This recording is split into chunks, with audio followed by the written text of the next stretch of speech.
Kas naktim veido, dangumi skraidino, kol dangus ir mėnuo lietumi gaivino. Žmonės savo veidus rūkuose skandino ir kardais mosuojant jį perkūnu vadino.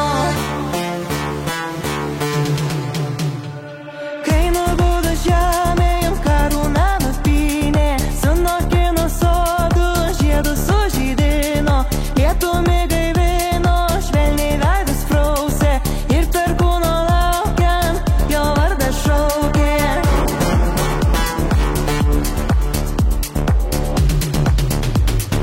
Perkūnu vadino.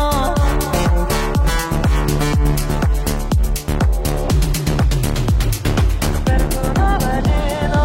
Kai nubudo žemė, jam karūna nupynė, sunokino sodų, žiedus sužydino, lietumi gaivino, švelniai veidus prausė ir perkūno laukiant jo vardą šaukė.